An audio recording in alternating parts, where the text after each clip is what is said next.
Oi, galerinha! Vamos começar agora a nossa revisão de ciências. Nós vamos relembrar o que nós aprendemos sobre o corpo humano, sobre a importância do brincar e sobre os sentidos. Bora lá? Vamos começar falando sobre os sentidos. É algo que vocês já sabem, né? Já aprenderam e agora nós estamos relembrando. Vocês sabem que nós temos 5 sentidos: a visão, a audição, o tato, o olfato e o paladar. E através desses sentidos nós podemos perceber tudo o que acontece ao nosso redor. Então vamos falar da visão. A visão é aquele sentido que nos permite observar as coisas. O órgão responsável pela visão são os nossos olhos. E eu falei para vocês no vídeo que, na verdade, o que nos permite enxergar é a luz que entra nos nossos olhos. Falei também que algumas pessoas possuem algum tipo de dificuldade para enxergar e por isso elas precisam utilizar os óculos, elas precisam da ajuda dos óculos para enxergar melhor. Vamos falar um pouquinho da audição. A audição é o nosso sentido que nos permite escutar as coisas. E, como vocês sabem, o órgão responsável pela audição são as nossas orelhas, que vocês já sabem que são formadas de cartilagem, isso mesmo. E o tato. Quem é o órgão responsável pelo nosso tato? É a nossa pele, principalmente as nossas mãos. Através do tato, eu consigo perceber temperatura, se algo está quente ou frio. Eu consigo perceber textura, se algo é macio, se é áspero, se é liso. Eu consigo perceber muitas coisas através do meu tato. O meu olfato é aquele sentido que me permite sentir o cheiro das coisas.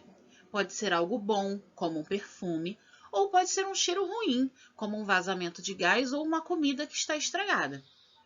Mas perceber os cheiros é muito importante, porque um vazamento de gás, por exemplo, pode causar um problema muito sério. Então, se eu percebo o odor do gás, eu consigo avisar para alguém que o gás está vazando. O órgão responsável pelo nosso olfato é o nosso nariz, que vocês também já sabem que ele é feito de cartilagem. Por último, vamos falar do paladar. O paladar é aquele sentido bom, né, que nos permite sentir o sabor das coisas. E o órgão responsável pelo nosso paladar é a nossa língua. Ela é capaz de sentir diferentes sabores: o doce, o salgado, o ácido ou azedo e também o amargo. E aí, vamos relembrar os órgãos especiais. Então, na audição, nós temos as nossas orelhas. Na visão, os nossos olhos. No olfato, o nosso nariz. No tato, a nossa pele. E no paladar, a nossa língua. Bom, vamos relembrar sobre o nosso esqueleto. Nós vimos que o nosso esqueleto ele é muito resistente. Ao mesmo tempo, ele consegue ser flexível e muito forte. Nós aprendemos que a realização dos movimentos depende dos ossos e dos músculos. E aí nós aprendemos que um bebê ele possui aproximadamente 300 ossos. E depois que esse bebê cresce e se torna um adulto, a quantidade de ossos diminui. E um adulto tem cerca de 206 ossos. Na aula nós vimos que isso acontece porque alguns ossos do bebê, conforme o bebê cresce, eles se unem formando um único osso. Então, por isso, o número de ossos de um adulto é menor do que o de um bebê. Vamos relembrar agora o que nós falamos sobre as cartilagens. Nós vimos na aula que o nosso corpo não é formado somente por ossos. Existem outras estruturas que também são mais durinhas, né, resistentes, mas que podem ser flexíveis também, que são as nossas cartilagens. E 2 exemplos que eu dei para vocês de lugares onde nós temos cartilagem no nosso corpo é aqui no nosso nariz e também na nossa orelha. Eles são resistentes, mas eles ao mesmo tempo conseguem ser flexíveis. E agora vamos relembrar um pouquinho alguns ossos do esqueleto humano. Então, os ossos da nossa cabeça, que formam o nosso crânio, eles protegem o nosso cérebro, o órgão vital para a nossa vida.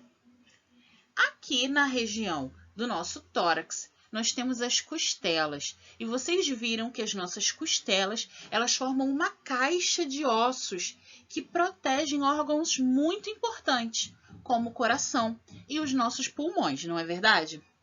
Vimos também que nós temos coluna vertebral. Nós temos também na nossa coxa o fêmur, que é o maior osso do nosso corpo. Grava essa dica aí, hein? E nós vimos que nos nossos pés e nas nossas mãos, nós temos ossos menores. Vamos relembrar agora quais são as funções desse esqueleto que nós temos. A primeira função que nós falamos foi sustentar o nosso corpo. Se nós não tivéssemos o esqueleto, nós não conseguiríamos ficar em pé. A segunda função foi proteger partes importantes e sensíveis, como o crânio, que protege o nosso cérebro, a nossa caixa torácica, que protege o coração e os pulmões. O esqueleto também nos ajuda, a realizar os movimentos, então ele auxilia os músculos na realização dos movimentos. E uma outra função muito importante do nosso esqueleto, você não pode esquecer disso, hein? É que o esqueleto atua na produção das células do nosso sangue. Vamos lembrar agora qual é a importância da gente brincar, da gente se exercitar. Nós temos um corpo incrível feito por Deus e que não é para esse corpo ficar parado o dia inteiro jogando videogame, não é mesmo? Então, nós temos que exercitar o nosso corpo. Nós podemos fazer isso através de exercícios físicos, mas também podemos fazer isso brincando. Olha que moleza! E aí, através da brincadeira, nós fazemos com que o nosso corpo se mantenha saudável. Não é saudável só ficar assistindo TV, jogando videogame, no celular ou na internet a maior parte do tempo. Quando a gente não exercita os nossos músculos, eles se atrofiam. Tia, o que é isso? Eu não lembro. Atrofiar é quando o músculo ele fica fraco e ele diminui de tamanho. Então, se você não exercitar os seus músculos, eles vão ficar muito fraquinhos. Nós falamos também sobre a relação dos ossos, dos músculos e do crescimento. Nós vimos que o crescimento vai acontecer de forma natural, mas o crescimento saudável vai depender de alguns fatores. O primeiro deles é ter uma boa alimentação. Isso quer dizer que você precisa comer vegetais, verduras, legumes, frutas, proteínas, porque são essas vitaminas e minerais que vão construir os seus músculos. Nós vimos também que é essencial praticar atividade física, porque ela desenvolve os músculos e estimula o crescimento. E vimos também que tomar sol é muito importante, porque o sol faz com que o nosso corpo produza a vitamina D, que é fundamental para a saúde dos nossos ossos. Turminha, espero que você tenha lembrado todos os nossos conteúdos. Não deixe de estudar para a nossa avaliação, combinado? Um beijo e até o nosso próximo vídeo.